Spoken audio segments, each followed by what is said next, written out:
Hello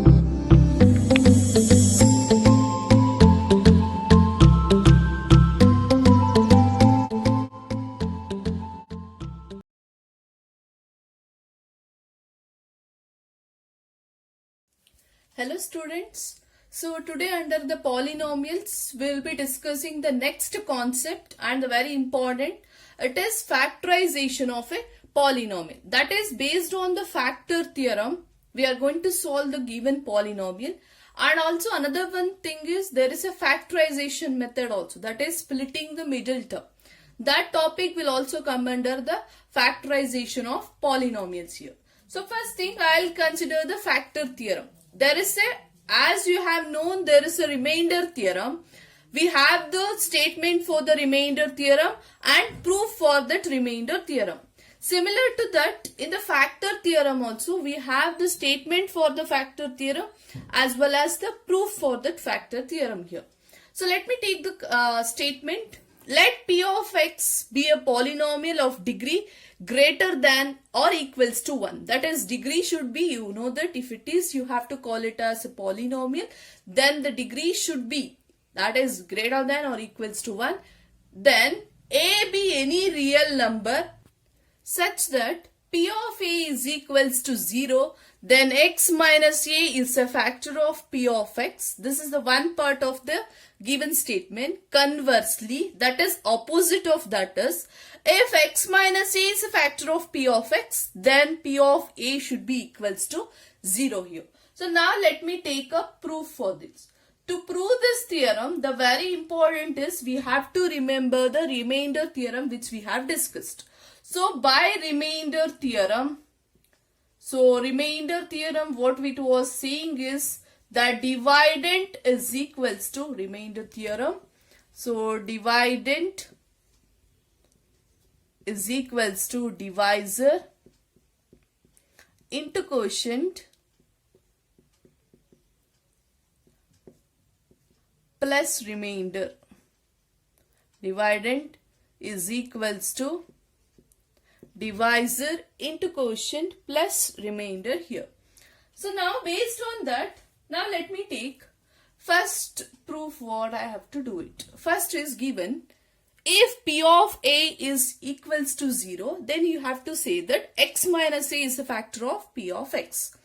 So now based on this, I'll take the dividend as P of x, that is equals to divisor is x minus a is the divisor, and the quotient I'll take it as q of x plus remainder I'll take it as small letter r of x. This is just a general form which will be taken here.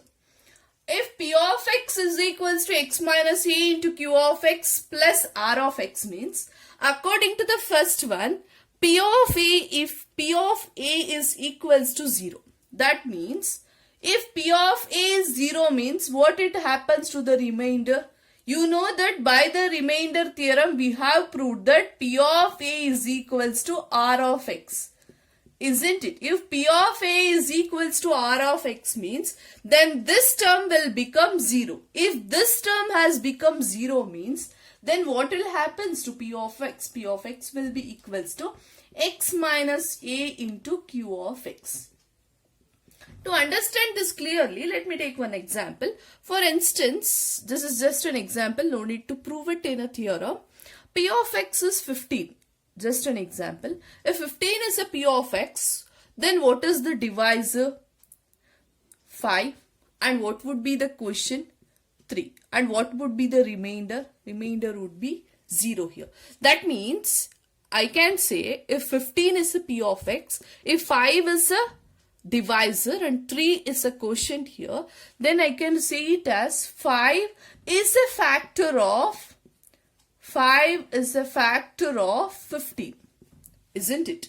If I get this, if 0 is the remainder I have got, it means I can see it as 5 is a factor of 15.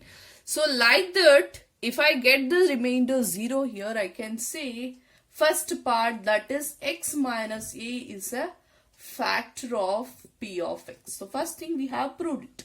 That is x minus a is a factor of P of x. I hope you have understood this. Now let me go with the second one.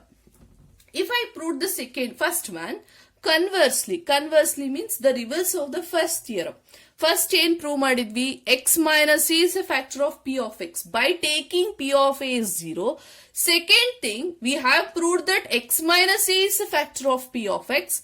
Now, if x minus a is a factor of p of x, then we have to show that p of a is 0. That is, we have to prove that the remainder is 0. This is similar to that of remainder theorem which we will be proved in the previous class here. Now, I'll take if x minus a is a factor of p of x.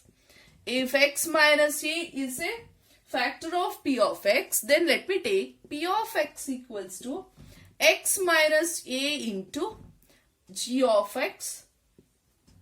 Okay, p of x equals to x minus a into g of x. In that cases, what will happen if I take p of a? P of a means what will be p of a? If I substitute, x value should be a minus a into g of x. Then p of a will be equals to, you know that remainder writing is not necessary because remainder is nothing but p of a. A minus a is 0 into g of x means what you will get the p of a.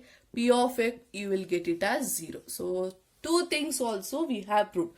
One is if p of a is 0, then x minus a is a factor of p of x.